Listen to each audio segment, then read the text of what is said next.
mga pampublikong serbisyo para sa mga mamamayan. Ulat sa bayan, ulat sa bayan. Kasama ang nag-iisa, Joey Atuel. Joey Atuel. Ulat sa bayan. Narito na ang programang Ulat sa Bayan. Ulat sa Bayan. Ang inyong bagong kasangga at ng mga may init at napapanahong issue ng bayan. Ulat sa Bayan. Ulat sa Bayan. Pinakakalooban ng mga balitang mula sa loob at labas ng lalawigan. Ulat sa Bayan. Ulat sa Bayan. Magbibigay daan sa mga pampublikong serbisyo para sa mga mamamayan. Ulat sa Bayan.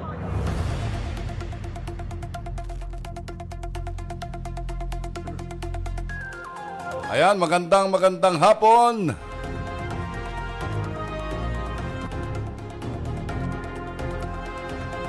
Ito po ang inyong lingkod, Joey Atuel, sa ating palatuntunang Ulat sa Bayan.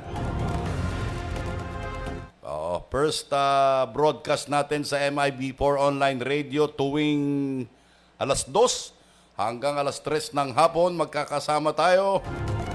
Talakayan, balitaan, pagbibigay linaw sa ilang mga issue ng bayan. Opo, ang balita sa 2nd District, masyadong malakas daw po ang ulan dyan. Ingat kayo, ingat kayo. Medyo makulimlim na rin dito sa Calapan.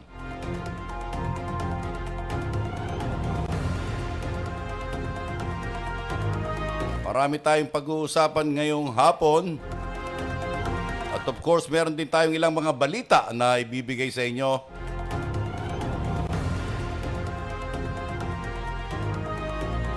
Magandang hapon sa LGU Victoria, kay Mayor Lito Malabanan, and of course sa Kongreso, sa ating 1st District Representative, Congressman Attorney Arnan C. Panaligan.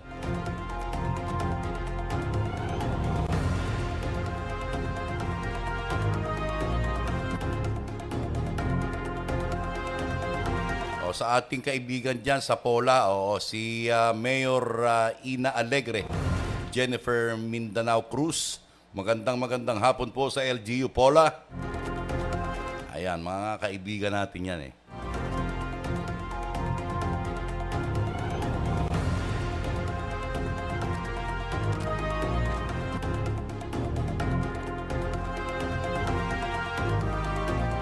Ayon po sa ulat ng Operation Division ng Provincial Disaster and Risk Reduction Management, ay medyo nagno-normalize na ang takbo ng mga pasahero dyan sa ating Port of Calapan City.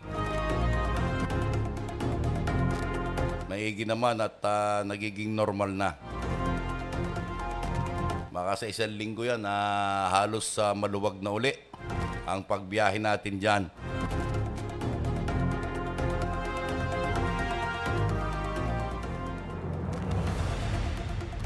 May viewer na kagad tayo. Sino kaya itong viewer natin ito? Magandang hapon! Alas 2:05, January 4, 2024. Nakikiramay kami sa pamilya Apostol sa pagpanaw ng aming tiyahin, si Auntie Babing Apostol.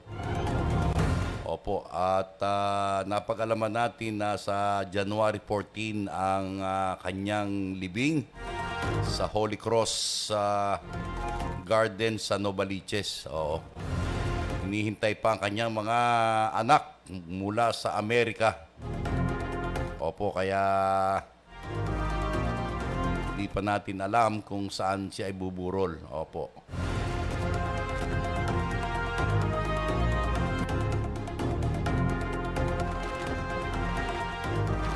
Nais kong ibahagi sa inyo itong pinadala sa atin ng LGU Victoria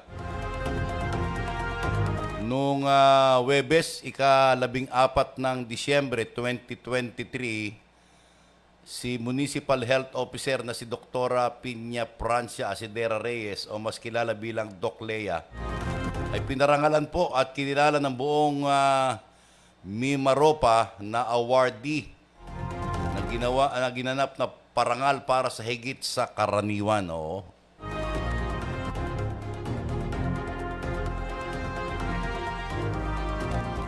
Itinanghal si Doktora Lea na extraordinary higit sa nakakarami dahil sa kanyang natatanging talento, serbisyo at adhikain na mas mapabuti pa ang programang pangkalusugan. Ayun.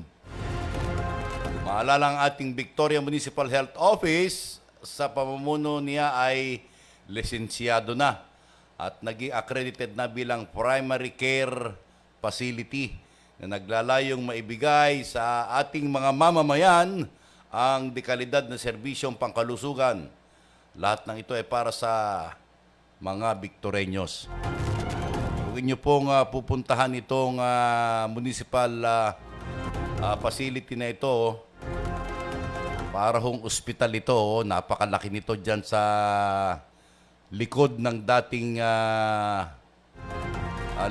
dating opisina ng mayor. Oh.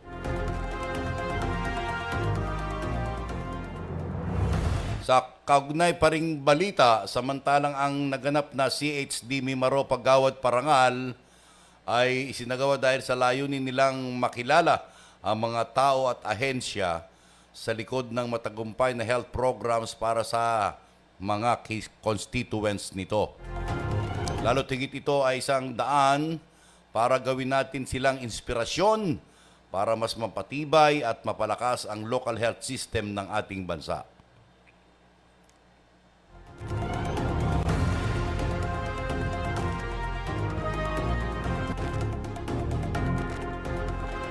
Congratulations, Doktora Lea Piña Francia Asidera Reyes. Maganda na ang health services dyan sa bayan ng Victoria. Of course, initiative pa rin yan ng kanilang punong bayan. Walang iba kundi si Mayor Lito Malabanan. Magandang hapon po, Mayor Lito Malabanan.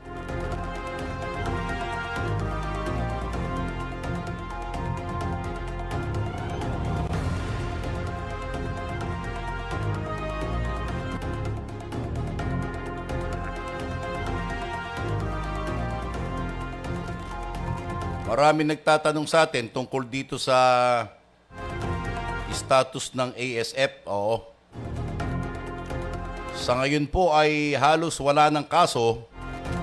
Wala na pong kaso ng ASF sa Oriental Mindoro. Kaya lang, ang problema natin ay mukhang itong sa buwan ng January hanggang February and first week of March, according sa mga hog raisers ay kulang tayo sa supply. Oo. Kaya nakakatakot kasi alam nyo ang sa merkado o sa mga pamilihan pagka kulang ng supply, ang tendency niyan tumaas ang presyo. Oo.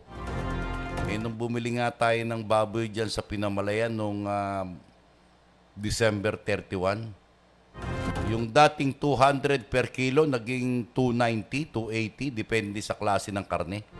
Isipin niyo yun.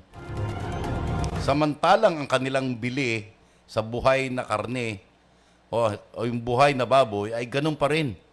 Mababa pa rin yung presyo, pero yung pagdating sa ito ay nasa tindahan na sa palengke, bakit naman ganun kataas? Sinamantala, ano? Kaya dapat dyan na nire-regulate yan ng mga LGUs. Kawawa ang consumer. Isipin ninyo, ang dating 200 pisong kilo ng baboy dyan sa Pinamalayan, ngayon nasa 280 to 290 na. Grabe. Buti pa itong manok, dito sa Calapan, nakakita ako ng mga karning manok dito, mga nasa 175, isang buong manok. Mas mura ang manok ngayon. Kaya lang, pag sobra din naman ng ulam mo sa manok, baka magkaroon ka ng makating katawan minsan eh.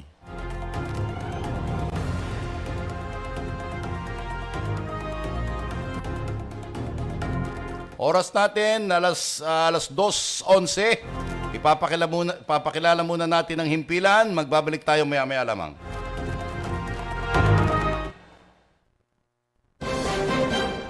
Luzon, Visayas at Mindanao, MI-B4 na papanahon sa makabagong teknolohiya sa larangan ng online radio saan mang bahagi ng mundo pinapanood, pinakikinggan.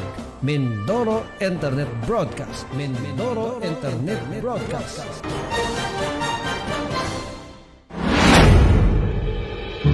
Mabilis dapuan ng sakit. Mahina ang resistensya. Dahilan, walang pangdepensa.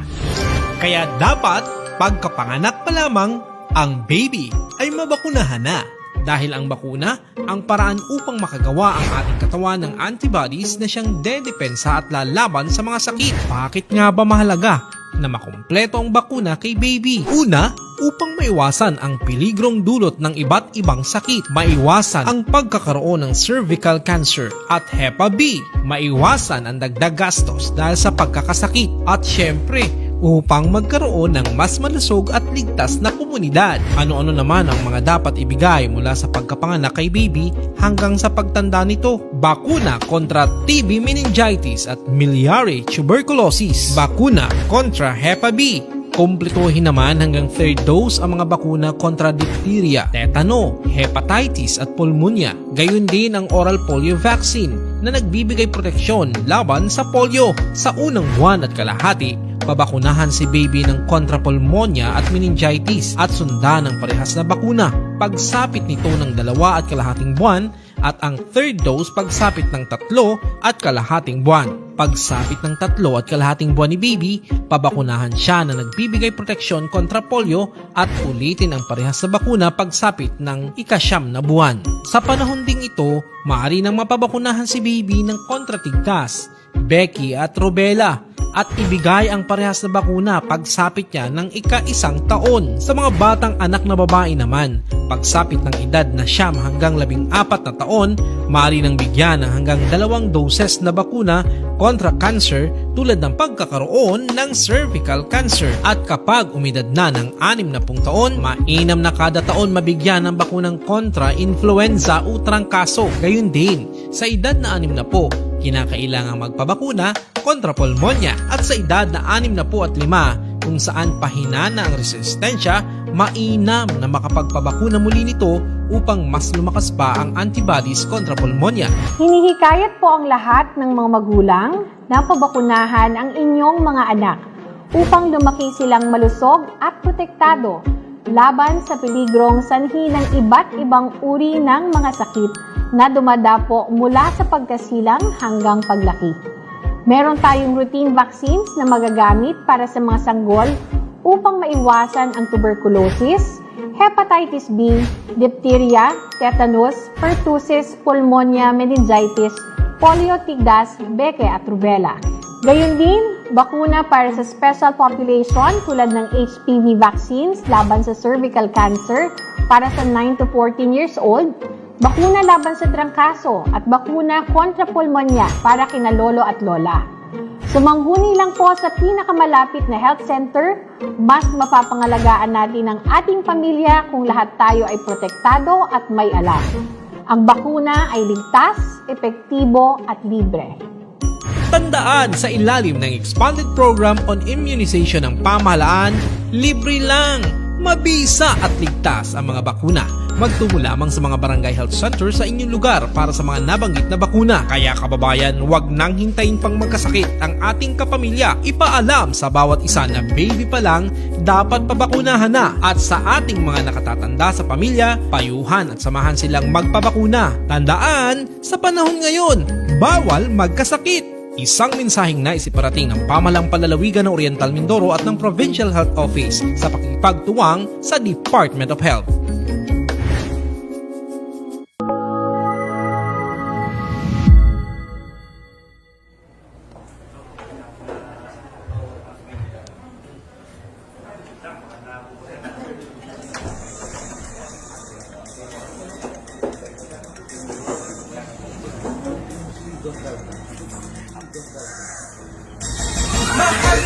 mahal ko ang aming lalawigan.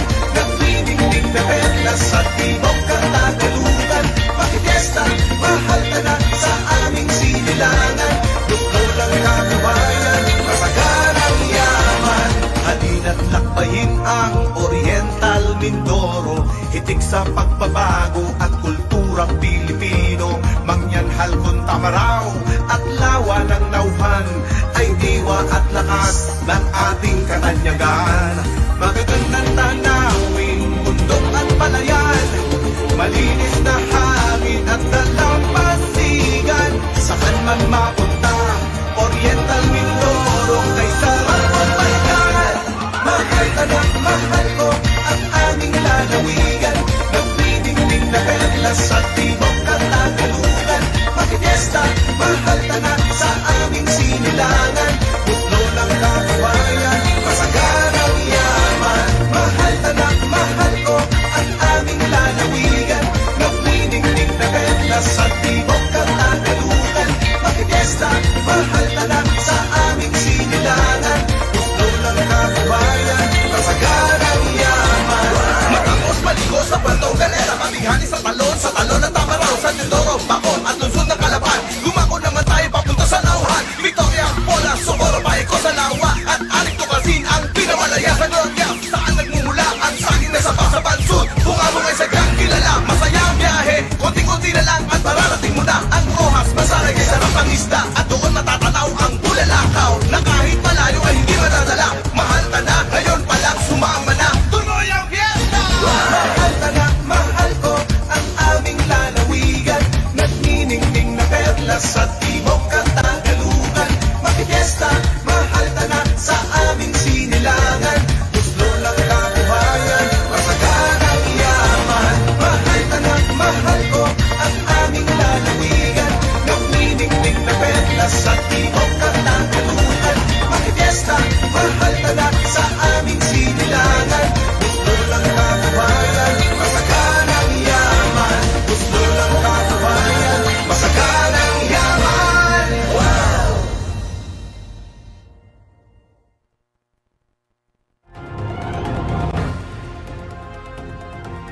Ayan, thank you very much. Maganda yung programa ng Provincial Health. Oh. Kaya pinapaalalahanan ng ating mga magulang, bakunahan natin ang ating mga anak upang maiwasan ang posibleng mga sakit. At ganun din, of course, itong ating mga katandaan.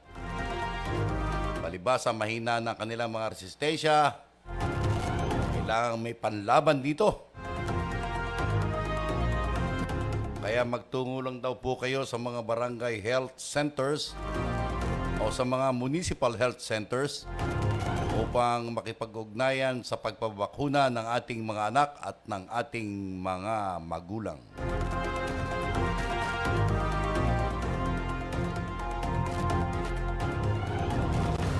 Mula naman sa Philippine Information Agency, itong January 2, namahagi ang Office of Civil Defense sa pamahalang bayan ng Nauhan ng halos 100 sakong bigas. Opo.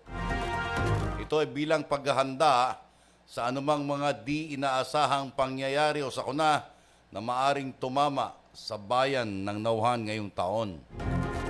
Teka, ba't sa Nauhan lang? Patunay din ito na masidhing pakikipag-ugnayan ng pamahalang bayan ng Nauhan, yun pala naman, sa nasyonal na pamahalaan para sa kaligtasan ng mamamayan dito. Ayun. May coordination pala naman yung LGU Nauhan sa Office of the Civil Defense. Ito pong Office of Civil Defense, ito po ang isa sa mga opisinang namamahala kapag meron tayong national disaster. Opo. Merong bagyo o merong mga pangyayaring disasters na malubha sa ating bansa, itong Office of Civil Defense ang siyang nagmamaniobra ng mga pagdadala ng mga relief goods, mga tulong pinansyal, naalala ko sa Leyte at Samar nung tinamaan ito ng napakalakas na bagyo, halos sa 15 days na walang kuryente dyan. Nagtulong-tulong ang iba't ibang ahensya tulad ng Office of Civil Defense kung saan sila ang namahala ng pagdadala ng mga relief goods dyan. Ultimong tubig, wala. At meron tayong ilang mga NGOs na nakikipagtulungan, dinadala ito sa Office of Civil Defense at sila ang namamahala. Ayan. Saludo tayo sa Office of the Civil Defense sa patuloy na pagsuporta sa ating mga mamamayan. Balikan natin itong napansin natin, itong paglago ng ilang mga online radio sa lalawigan. Balita natin, meron ng bako dyan sa Puerto Galera at maaring itong buwan na ito ay magkaroon na uli ng isang online radio dito sa siyudad ng Calapan. Nagpapatunay lamang mga kababayan na itong online radio tulad ng MIB4 online radio ay siya ngayong epektibong bihikulo o means of communication and information upang maghatid ng mga balita, ng ilang mga ulat sa bayan, ng ilang mga panawagan. Kaya sinasabi nila nung una pang mga nagbago pa lamang ang online radio, hindi nila masyadong na-appreciate. Subalit ngayon, hindi lamang dito sa ating lalawigan, kundi sa buong bansa, ay meron na ring mga online radio. Oo. Kanina nga meron akong kakwentuhan, itong transistor medyo wala na tayong makita sa mga bahay-bahay ngayon. Ultimong mga katutubo, mga kapatid nating katutubo, ay halos naka-cellphone na rin lahat at magaling na rin Facebook o manood ng mga YouTube. Kita nyo yun. So dahil sa makabagong teknolohiya ng ating lipunan ngayon, kaya naiiba na yung takbo ng bihikulo o means of communication at saka information. Hindi tulad nung araw na si tatay paggising sa umaga ng mga alas 4, daladala ng transistor sa gitnang palayan at habang nagtatabas ay nakikinig sa radyo. Noong unang panahon yon. Siguro mga 5 taon pa lamang ako noon. Subalit ngayon, meron pa rin naman nakikinig, pero yung bilang kukonti na lang. Sa mga sasakyan, may ilang mga habang nagbabiyahe ay nakikinig sa radyo, pero iilan din yan. Mas gusto ng mga may sasakyan yung may music sila habang nagbabiyahe. Kaya congratulations sa mga online radio. Tumataas na ang bilang nila. At yan ay sinyales na talagang tinatangkilik na ng ating mamamayan ang online radio. Isang naman kayo nakakita, kahit saang sulok ng mundo, kapag ito ay naka-live sa Facebook page at sa YouTube, buong mundo po ang mararating nito. Yung sinasabi nila na napakahina naman ng radyong yan. Kaya yung ibang mga radio station, hindi naman po natin pinupulaan. Yung mga ilang radio station na paglampas mo dun sa bayan nila, wala na. Kaya ang nangyayari ngayon, kino-convert nila ito as nagla-live streaming sila. Ginagamit po yung platform, social platform through Facebook. At yan ang siyang nagiging in demand ngayon. Meron ngang ilang mga online radio nasa kubo lang, ayos na. May kilala ko dyan sa Bandarian. Sa halagang mga 200,000, oo, may online radio ka na. Kaya lang, babayad ka sa technician. Hindi lang basta-basta yan pag-ooperate niyan. At napakadali, ay sa live dashboard ng Facebook at may account ka, ayos na. Pero hindi basta-basta rin ang pagtatayo niyan. Dahil lang alam ko may permiso rin yan, ano? Oo. Kukuha ka rin ng kaukulang permit at kaukulang mga lisensya kapag ikaw ay nag-online radio. Oo. And of course, hindi mo pwedeng i-sustain yan at i-maintain. Siyempre, dapat may mga advertising agency ka rin ka-partner dyan. Oo, dahil meron kang dapat bayaran. Meron niyang kuryente, meron sa empleyado. Oo, may yung pang maintenance niyan. Hindi naman habang buhay ang mga computer mo at saka mga ilang kagamitan mo ay siguradong panghabang buhay na magagamit.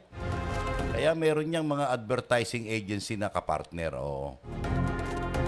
At nagpapasalamat tayo dito sa MIB4 sapagkat maraming tumatangkilik ng mga sponsors at patuloy tayong nadadagdagan ng ating mga advertisement dito. Thank you very much po sa ating mga sponsors.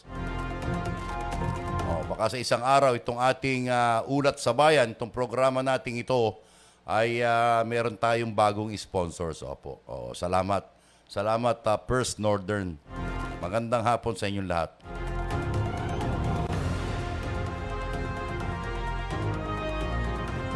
...28 minutos, makaraan ang 2:00 ng hapon. Dito pa rin sa MIB4 Online Radio sa Pilipinas. Kayo ay patuloy na sumusubaybay sa Ulat sa Bayan.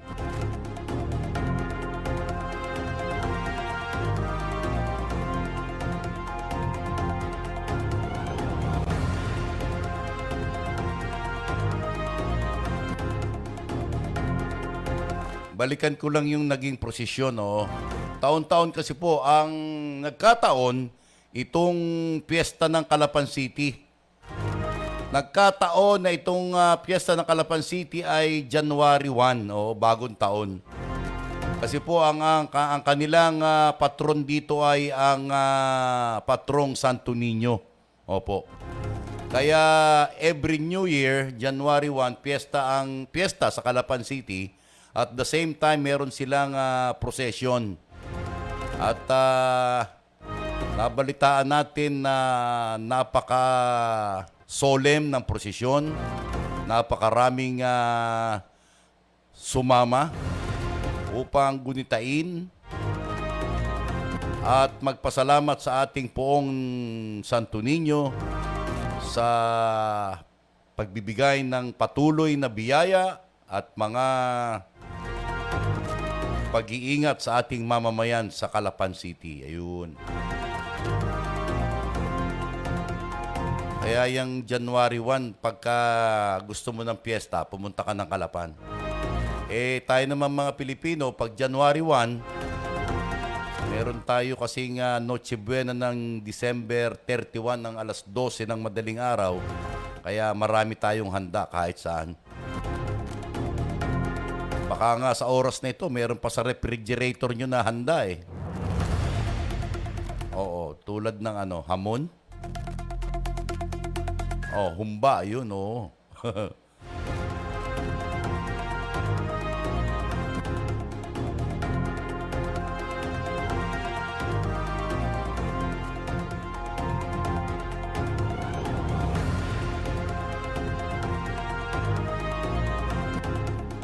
Naalala niyo yung oil spill? Oo, natatabunan na, no? Diyan sa bayan ng Pola, patuloy pa rin silang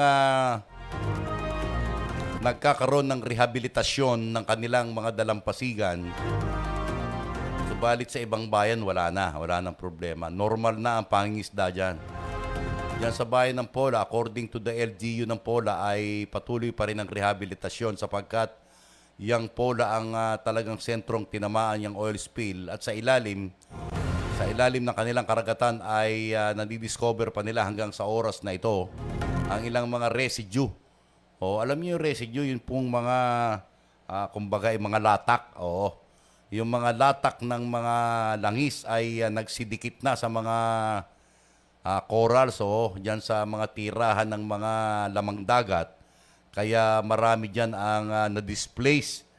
Oo, umalis sila sapagkat hindi sila pwedeng patuloy na mamuhay dyan sa karagatan.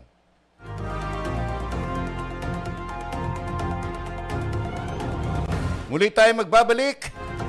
32 minutes after 2 o'clock in the afternoon.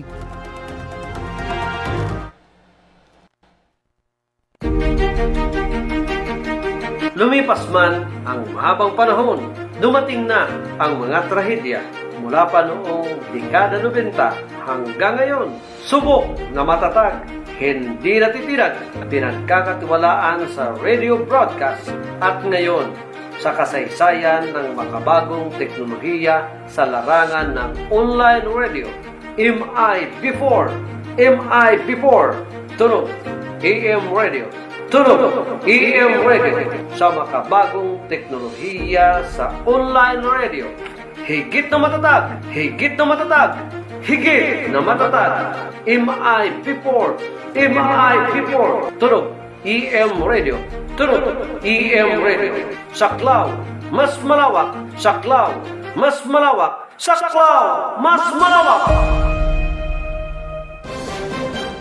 Luzon, Visayas at Mindanao, MI-B4 na papanahon sa makabagong teknolohiya sa larangan ng online radio saan mang bahagi ng mundo pinapanood, pinakikinggan. Mindoro Internet Broadcast. Mindoro Internet Broadcast.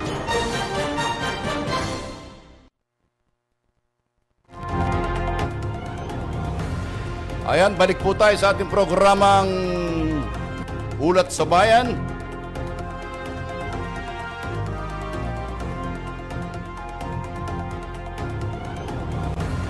Nais din nating ibahagi itong napakagandang tulong mula sa Department of Labor and Employment dahil sa kanilang programang Integrated Livelihood Program. Opo.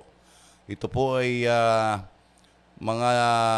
namigay sila ng mga negosyo package sa may 22 benepisyaryo sa bayan ng Bansud upang makapagsimula sila ng negosyo para po sa taong 2024.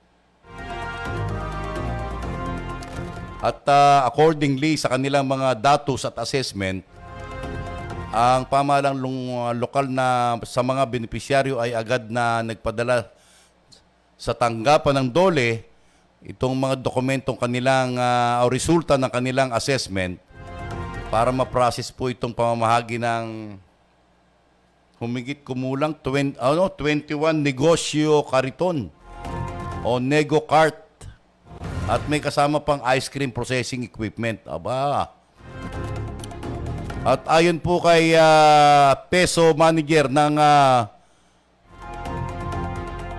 Bansud, kilala ko ito si Maridel Rodriguez. Ang asawa nito ay nasa TESDA Bansud. Ang bawat isa raw na kariton ay nagkakahalaga ng 30,000. Ba? Pati ang paggawa ng ice cream na may kabuang halaga na 660,000. Nagmula ito sa DOLE para sa mga displaced workers. Yung pong displaced workers, yung po yung nawala ng trabaho dahil sa kalamidad, dahil sa COVID-19, dahil sa oil spill. Ayun. At yung mga vendors na manininda na, alam niyo yun, yung parang ambulansya, yung paikot-ikot, ang tawag nila ambulant vendor. So, may daladalang tri-bike, may daladalang bisikleta, minsan lakad lang, may daladalang bilao, yun. Yun yung mga nabigyan nito ayon sa kanilang assessment. At yung mga ilang may kapansanan na meron pa rin kakayanang magtinda, mga solo parent, nawala ng trabaho.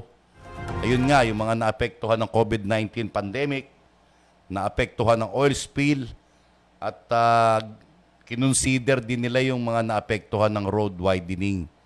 Kasi nagpalapad tayo ng karsada, naapektuhan po yung kanilang negosyo.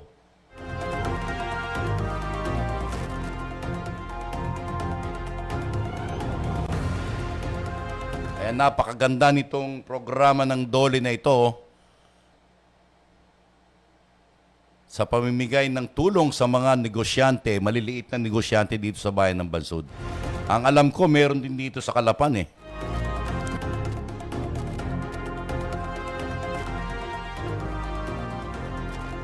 Oo, sa Calapan naman ay umabot sa 19 ang beneficiaries. Ganon din, iba't ibang livelihood projects na nagkakahalaga ng 563,486 pesos naman ang binigay na puhunan para sa pagsisimula ng kanilang negosyo. Talagang itong DOLE very supportive sa ating mga mamamayan. Ang alam ko, itong DOLE, yung napakasikat nilang programa, yung TUPAD. Alam nyo yun, yung maglilinis kayo ng barangay nyo tapos may sweldo kayo. Pero napaka-iksi lang ng programa, halos 1 buwan lang yung programa. Ilan? 10 days? May 10 days lang. Pero malaking tulong po yun sa ating mga kababayan na walang trabaho. At ang isa pa, ang dulot nito, gumaganda yung kapaligiran sa barangay. Lumilin sa mga kanal. Nagtataba sila upang maganda ang kanilang mga karsada. Ayun, yun yung ilang mga programa ng DOLE. Thank you very much, DOLE. At dun nga sa Calapan, bawat benepisyaryo ay napagkalooban ng mga produkto at kagamitang pangnegosyo na may 29,000 pesos. Ito ay merong tindahan ng karne, isda at gulay, negosyong pangkarinderya. Yung alam niyo yun, yung turo-turo. Yun ang mga street food tulad ng mga fishball, kikiam. May welding shop pa, sari-sari store, negosyong pang pares. Masarap yung pares at mami ngayon Usong-uso yan. Ang inyo pong lingkod at meron pa yung sweet corn, tindahan ng prutas, poultry at hog raising business. Maganda ito. Diyan po sa bayan ng tulad sa Calapan City, tuwing hapon, meron po diyang night market. Sa Pinamalayan, ganun din. Sa hapon, pwede kang mamili ng pagkain. Merong pares, merong street foods, merong nagtitinda ng ukay. Dito naman sa Calapan, sa City Market, puro pagkain lang lahat. Merong hotdog, merong Korean food, merong shawarma. Sa Pinamalayan naman, magtataka ka, pagkatapos ng bahagi ng pagkain, merong mga nagtitinda ng sombrero, ukay. Kaya ayos din nga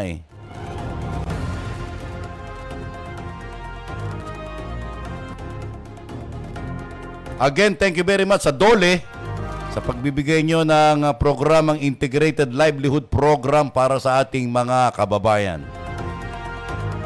Meron tayong kakilala dyan, si paring Raim Ramirez Torres. Siya ang in charge dyan Magandang hapon sa iyo, paring Raim Torres ng DOLE Calapan City.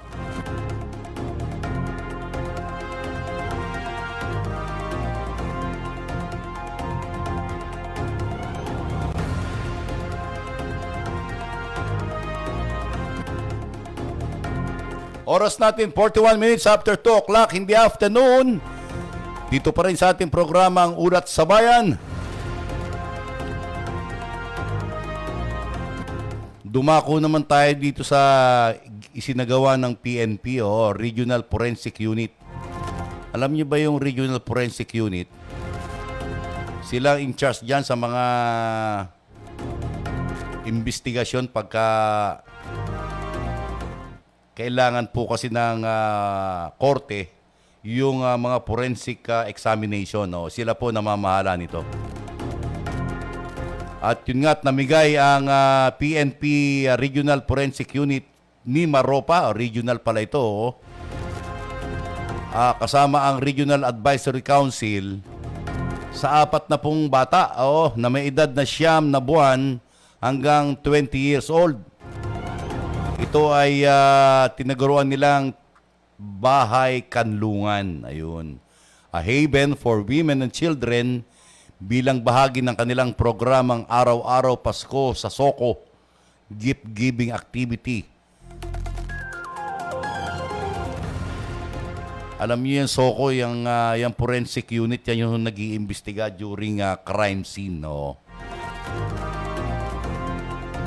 Katuwang ng pulisya na pinamumunuan ni Colonel Joseph Palmero, siya po ang Regional Chief ng Regional Forensic Unit ni Maropa. Ayan. At yung Advisory Council na kasapi mula sa iba't ibang sektor tulad ng from the media group, sa mga LGU, sa mga religious sect, senior citizen, education, at iba pa na tumutulong sa pagsasagawa ng mga programa, gayon din ang mga serbisyo ng kapulisan upang maihatid sa komunidad ang nasabing support group ng PNP. Ayun.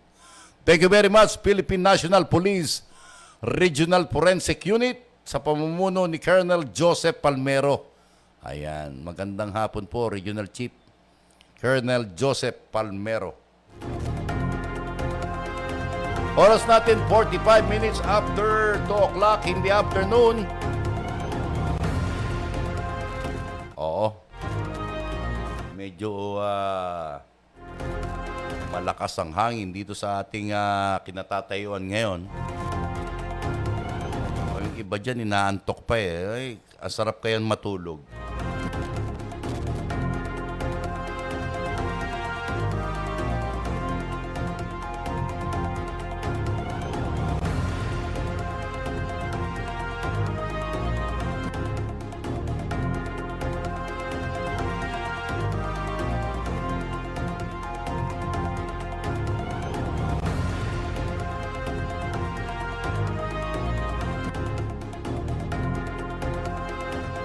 Ayan, may plus report tayo.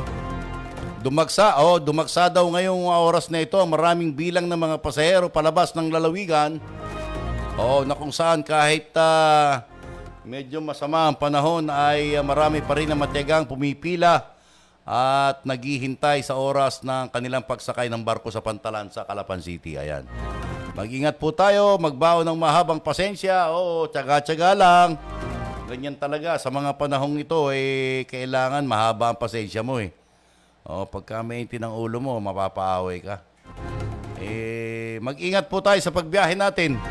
At alam nyo ba na hindi maiwasan talaga, meron pa rin ilang mga kawatan na nagsasamantala.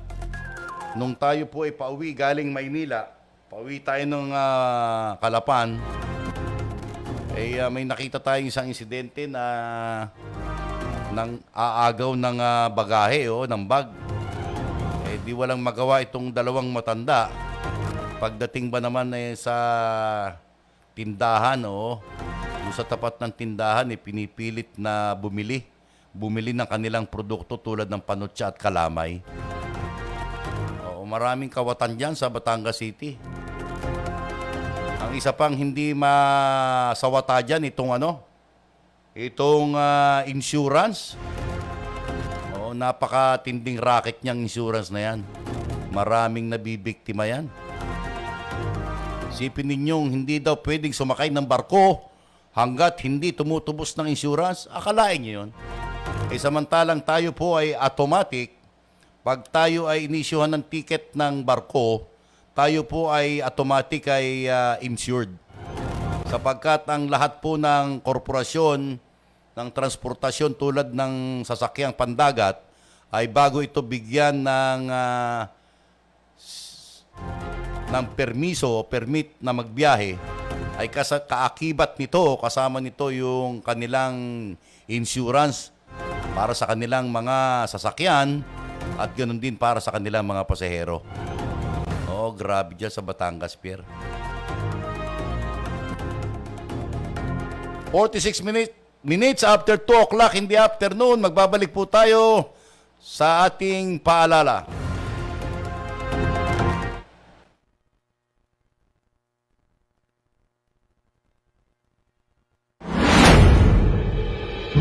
Mabilis dapuan ng sakit. Mahina ang resistensya. Dahilan, walang pangdepensa. Kaya dapat, pagkapanganak pa lamang, ang baby ay mabakunahan na. Dahil ang bakuna, ang paraan upang makagawa ang ating katawan ng antibodies na siyang dedepensa at lalaban sa mga sakit. Bakit nga ba mahalaga na makumpleto ang bakuna kay baby? Una, upang maiwasan ang peligrong dulot ng iba't ibang sakit. Maiwasan ang pagkakaroon ng cervical cancer at Hepa B. Maiwasan ang dagdag gastos dahil sa pagkakasakit. At syempre, upang magkaroon ng mas malusog at ligtas na komunidad. Ano-ano naman ang mga dapat ibigay mula sa pagkapanganak kay baby hanggang sa pagtanda nito? Bakuna kontra TB meningitis at miliary tuberculosis. Bakuna kontra Hepa B. Kumpletuhin naman hanggang 3rd dose ang mga bakuna kontra diphtheria, tetano, hepatitis at pulmonya. Gayon din ang oral polio vaccine na nagbibigay proteksyon laban sa polio. Sa unang buwan at kalahati, pabakunahan si baby ng kontra pulmonya at meningitis at sundan ng parehas na bakuna. Pagsapit nito ng 2.5 buwan at ang 3rd dose pagsapit ng 3.5 buwan. Pagsapit ng 3.5 buwan ni baby, pabakunahan siya na nagbibigay proteksyon kontra polio at ulitin ang parehas na bakuna pagsapit ng 9 na buwan.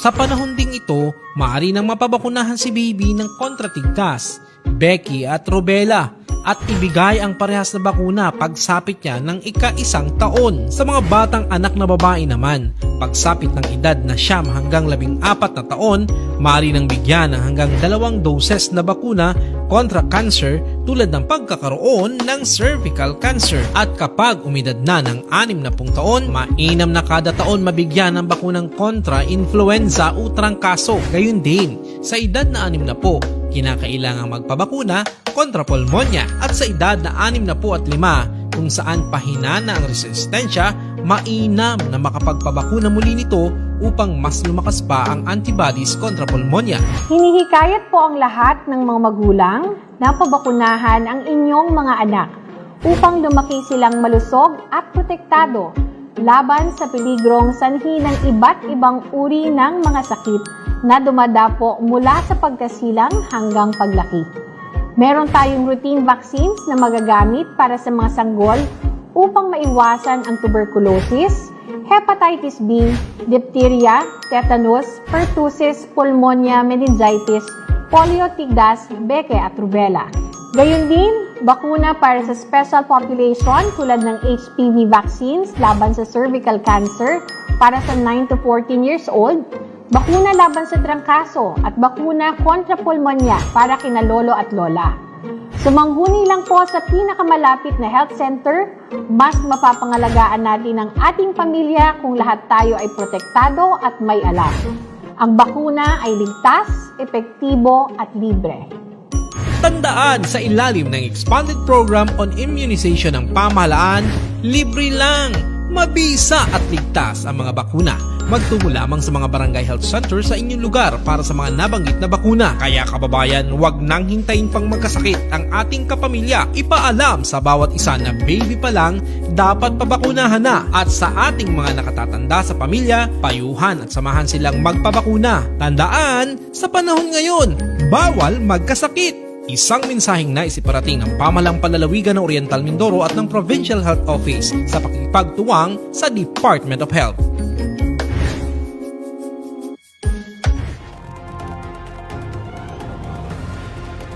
Ayan, maraming salamat.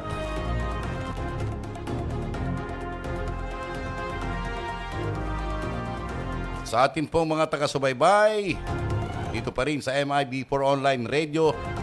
Ito po ang programang Ulat sa Bayan, tuwing Huwebes, alas 2 hanggang alas 3 ng hapon. Ang Ang inyo pong lingkod, Joey Atuel, nagpapasalamat at sana'y muli tayong magkita sa susunod na Webes, ganito rin pong oras. Maraming salamat po at mabuhay po kayong lahat. Bye-bye!